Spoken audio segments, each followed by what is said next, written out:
আসসালামু আলাইকুম। কেমন আছেন সবাই? আশা করি সবাই ভালো আছেন। আজকে আমার ছেলের একটা রেসিপি আপনাদের সাথে শেয়ার করব। আমার ছেলের এই রেসিপিটা সবার কাছে এতটাই মজা লেগেছিল যে ভিন্ন ভিন্ন ধরনের মাছ দিয়েও এই রেসিপিটা ট্রাই করা হয়েছে।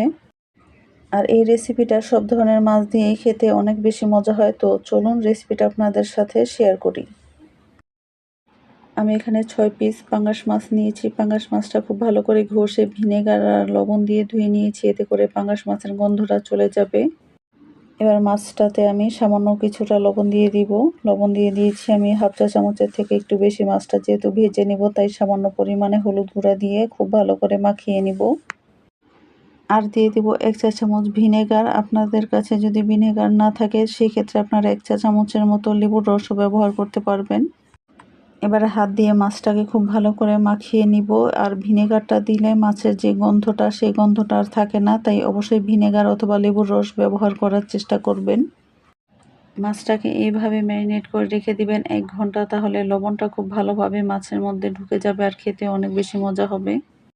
মাছটাকে আমি খুব ভালো করে ম্যারিনেট করে রেখে দিয়েছি। এবারে এটাকে রেখে দিব ঢাকনা দিয়ে ঢেকে ১ ঘন্টার মতো।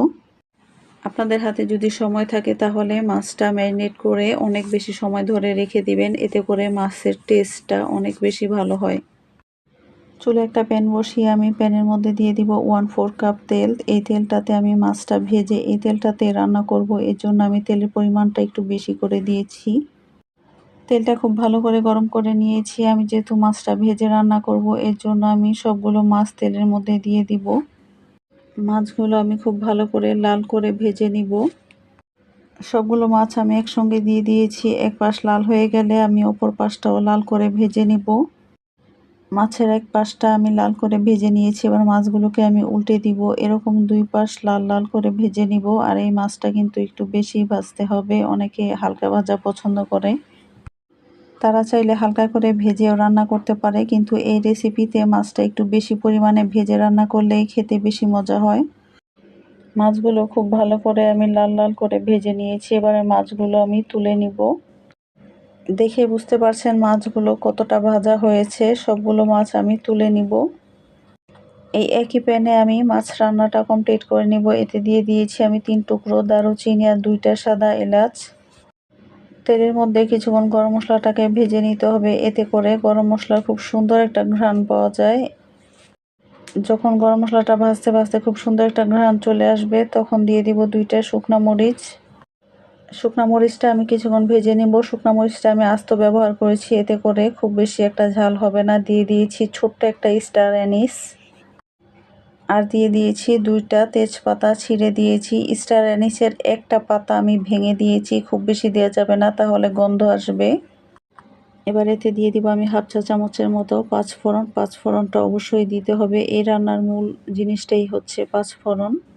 দিয়ে দিব ১ কাপ পেঁয়াজ কুচি। এখানে ৬টা মাঝারি সাইজের পেঁয়াজ আমি কুচি করে কেটে নিয়েছি। পেঁয়াজটাকে হালকা বাদামি করে ভেজে নিতে হবে। আমার পেঁয়াজটা বাদামি করে ভেজে নেওয়া হয়ে গেছে। এবার এতে দিয়ে দিব আমি ১.৫ টেবিল চামচ আদা রসুন বাটা। এবার পেঁয়াজের সাথে আদা রসুনটা কিছুক্ষণ ভেজে নিতে হবে, এতে করে আদা রসুনের কাঁচা গন্ধটা চলে যাবে আর তরকারিটাও খেতে অনেক বেশি মজা হবে। তেলের মধ্যে আদা রসুনটা খুব ভালো করে ভেজে নিয়েছি। এবার দিয়ে দিব ১ চা চামচ হলুদ গুঁড়া, দিয়ে দিব ১ টেবিল চামচ মরিচের গুঁড়া আর দিয়ে দিব ধনিয়া ১ চা চামচ।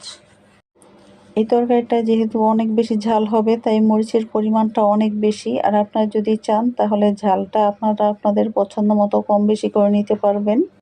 এবারে অল্প কিছু পানি দিয়ে আমি মশলাটাকে খুব ভালো করে কষিয়ে নিব, নয়তো মশলাটা পুড়ে যাবে। আর এই তরকারিটা কিন্তু অনেক ঝাল হয়। যখন সর্বপ্রথম এই তরকারিটা আমাদের বাসায় রান্না করা হয়েছিল তখন কিন্তু অনেক বেশি পরিমাণে ঝাল দেওয়া হয়েছিল আর সবাই অনেক বেশি পছন্দ করেছিল।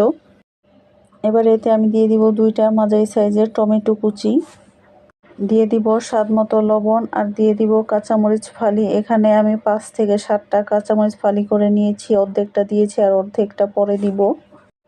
আমরা যেহেতু অনেক ঝাল খাই আর এই তরকারিতে অনেক বেশি ঝাল হলে খেতে বেশি মজা হয়। আপনারা আপনাদের পছন্দ মতো কম বেশি করে নেবেন। মশলাটাকে আমি খুব ভালো করে কষিয়ে নিব।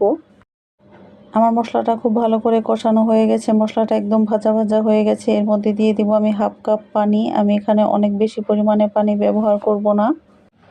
এবারে আমি মাছগুলো সব দিয়ে দিব। আর যেহেতু এই তরকারিটা একদম দমে হবে তাই খুব বেশি পানির প্রয়োজন নেই। একে একে সবগুলো মাছ আমি তরকারির মধ্যে দিয়ে দিলাম। এবারে আমি মশলার সঙ্গে মাছগুলো একটু উলটপালট করে মিশিয়ে নিব। এতে করে মাছের মধ্যে মশলাগুলো খুব ভালোভাবে ঢুকে যাবে আর খেতে অনেক বেশি মজা হবে। এই তরকারিটা এভাবে রান্না করতে হয়, তাহলে অনেক বেশি মজা হয়। আর খুব বেশি পানি দিলে এই তরকারিটা মজা হয় না। এবারে মাছটাকে ঢাকনা দিয়ে ঢেকে চুলার আঁচটা লোতে রেখে রান্না করে নিব আধা ঘন্টার মতো। আর মাঝে বারবার উল্টে পাল্টে নেড়ে দিব, নয়তো মশলাটা পুড়ে যাবে।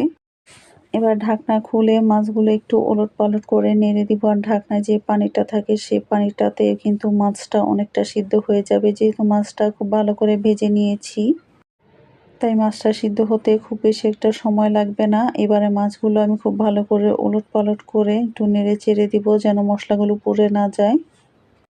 এবার ঢাকনা দিয়ে ঢেকে আরও কিছুক্ষণ রান্না করে নিব। আবারও মাছটাকে আমি খুব ভালো করে নেড়ে চেড়ে উল্টে পাল্টে দিব যেন মাছটা খুব ভালোভাবে সিদ্ধ হয়ে যায়। এবারে এর মধ্যে দিয়ে দিব কয়েকটা কাঁচামরিচ। এগুলো আস্ত কাঁচামরিচ, শুধু কাঁচামরিচের মাথাগুলো একটু ভেঙে দিয়েছি যেন খুব সুন্দর একটা স্মেল পাওয়া যায়। এবার ঢাকনা দিয়ে ঢেকে রান্না করে নিব 5 মিনিটের মতো।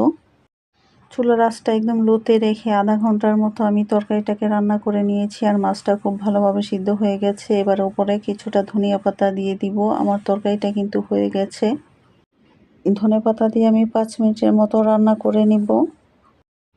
আমার তরকারি রান্নাটা হয়ে গেছে। এবারে একটু নেড়ে চেড়ে ধনেপাতাটা একটু মিক্স করে নিতে হবে, তাহলেই হয়ে যাবে। আমার তরকারি কালারটা দেখেছেন কত সুন্দর এসেছে। আমার তরকারিটা হয়ে গেছে, এবার এটাকে আমি নামিয়ে নিব। আমার ছেলের এই পাঙ্গাস মাছের রেসিপিটা একবার হলেও ট্রাই করবেন। যারা পাঙ্গাস মাছ খেতে পছন্দ করে না তারাও অনেক বেশি মজা করে খাবে। ভিডিওটি ভালো লাগলে আমার চ্যানেলটি সাবস্ক্রাইব করবেন। ফেসবুক পেজ থেকে দেখে থাকলে পেজটি ফলো করবেন। সবাই অনেক অনেক শেয়ার করবেন। সবাই ভালো থাকুন, সুস্থ থাকুন। আল্লাহ হাফেজ। আসসালামু আলাইকুম।